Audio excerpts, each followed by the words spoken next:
who those faith groups are, the churches in the footprint, in the broader footprint, business owners in the broader footprint, schools in the broader footprint. So I think those are major stakeholders in the footprint that we can identify them and then do one-on-one outreach to each one of them. You know, so we really need to buff up our organizers and our group that goes out to these different constituencies. Contact them, give them information about what we're doing, find out what they're doing, if anything, and invite them to join us. Exactly. Yeah. Like you said something about them not listening. What were you talking about exactly? What were you talking about? Who talk about Keith? Yeah. You said something about they are not listening. Well, what he's saying is that they have been, they know about what we're doing, but they're not attending meetings. I know. Because that's why, because sometimes, like, either they don't want to listen, or they just like don't want to hear. Because sometimes, like, the people who try to like contact, like the ones that try to to get them for us to plea about the situation. Sometimes they can be corrupt. Sometimes they don't want to listen.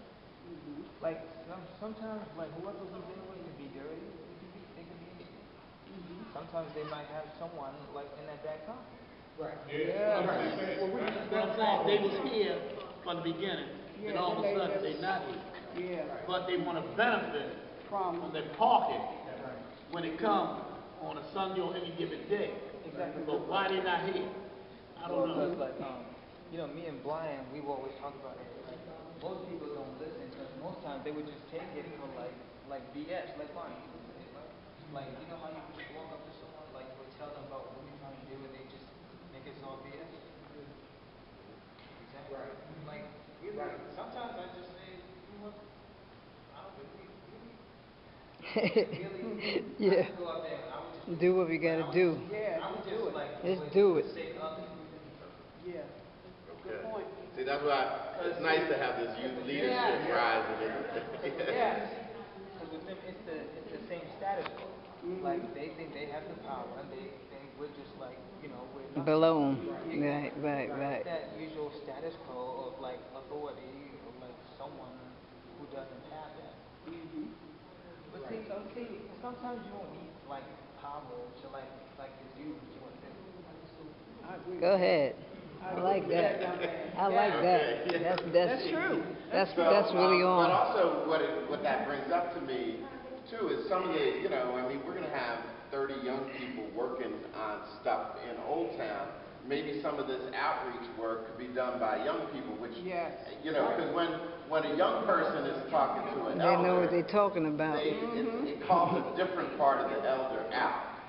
That's right. If we go up, it's like, oh, yeah, that's him from here. But if a young person goes up, then they don't feel like they got an agenda, and they may be more receptive to connecting to young people than they are to grown-ups. So I think there's some power in engaging these young people in some of these conversations. Absolutely. And, we're going to, maybe this may be some of the longer-term stuff, but even still, we've got 9 youth leaders. They could go out and talk to some of the business folks. They can knock on the church door and say, hey, I'm working for Change for Real. We really need you.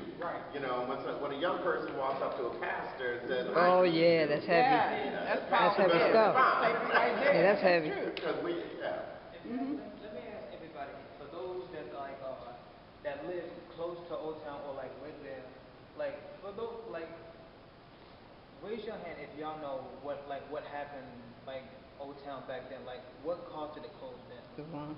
Oh, Old Town? Key. Yeah. What is They decided to get rid of the people inside. I was there for some years. I was there with all this was there. And those people that paying that, we ain't nothing to do with it. When we found out about it, they were turning it down. Yeah. They were telling they gonna move them off. They gonna move them off. I was Somerset before some years. I was over there. I used to Somerset. buy my Go down records and up go there. back up. I built back and built it down. So I know about all that. Back during that time with the Old Town Merchants Association I'm almost that done. they had. That was when Mr. Douglas, I know. I wasn't gonna call no names, but Yeah. Oh, Now, here's someone else that can respond to you your got question. some people that That's what thought they was gonna, they must have been told they was gonna give them a mansion Yeah. if you sell out Old Town, okay, Bel Air Market.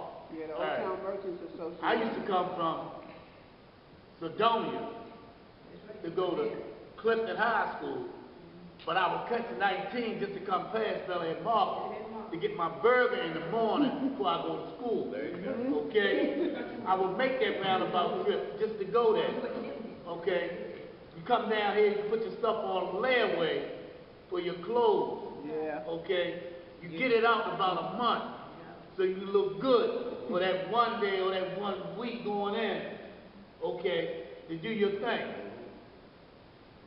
But I don't know what they heard or what they told them, but to this day now, you can look at them and talk to them about it, and their head will drop. What about you? Okay. What about you, man? What do you think? But we were sold out on that, and I wasn't even living in the area. So what are then. you asking me? But I was what do you sold think out would on that. happen? Like, what do you think? What any What other went things wrong? happened that caused for Old Town? Mainly the area, the poverty in the area. A lot of people didn't have jobs, and then too, people that were shopping there, the businesses were leaving because a lot of people stopped shopping there because of how the mall began to look. They wasn't upkeeping it good, and a lot of business was leaving to other areas. Really that go were down. presentable for their business to make money. And then with the Old Town's Merchants Association, they wasn't working a lot, with the community. They were just making money. And that was another barrier too for the mall being closed as well. So back during my day. Two things. Put the money in the Lexington Market, Yes. take the money away from Bel Air From Bel Market. Air Market. My Yeah. grandmother told, in fact, Brian just told me one thing, something about Brian, which Has anyone ever heard about $3 million being invested in Old Town? No. No. it's either that or like, in fact, my grandmother asked me about this, or someone else when we was cleaning Old Town Mall like a year ago. They said the shutdown also had something to do with like with the MLK shooting. The riot. Oh, with the riot? Right. No, that No, was no, 68. back in No, then. That was in no, 68. Back. No. They still were doing business afterwards. Business then, yeah. Yeah, I was just clear, because That's Yeah. the 68. there's a lot of stories. Bel Air Market is still there. No, Bel Air Market was there after the riot. Years after mine. Yeah. 20 years after. Yeah, years. Okay, well, thank you for, because I think that background is important to get, the history of this. There's a story here, and we also may want to build some of this, and I see we got some documentation going on, but I think we may want to build some of the story into our long term. Hey, Yes. So that people really understand, where it was, what it was like back in the day. Now you what can it's buy like records now, up and there. what it will look like. Like later. Yeah. Could I suggest that we get some pictures, if people have photographs of what it was back in the day? Yes. Yvonne just I posted just something posted one on Facebook Okay. of the Bel Air Market, how it looked. Yes. So if there are pictures, They'll go up let's on send them Facebook. to, either John or Jamal so that we have those. Okay, Give me my let's stick. move on a little bit. Let's go this stick. Okay, so let's get to these questions. So, yes, I'm sorry. I wanted to introduce Keith. Oh, He's from St. Louis South Council President. Oh, all right. Welcome. Nice to meet you. I did my job. and we have another new member. We met in April, right? I'm sorry? We met in April. You were at the Innovation What Summit. location is that? At the what summit? At the Innovation Summit with What was the location? Dr. Harold and that group Saint- over downtown on Tall Street Oh. a couple months ago. Probably, yeah. So, where you from? St. Phillips, St. Phillips. right across the street from. Oh, yeah. I got you now. Yeah, exactly. And Diane, could you introduce yourself? Hi, my name is Diane Corbett. Yeah. Hi, Diane. Hi, Diane. Okay. So,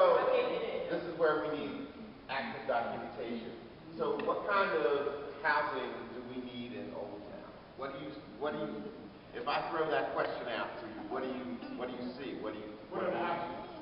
I'm leaving it wide open. Like, Wide what do open you right now is the best way to go, in a sense, because it's too wide open. Well, let's see what happens from the wide.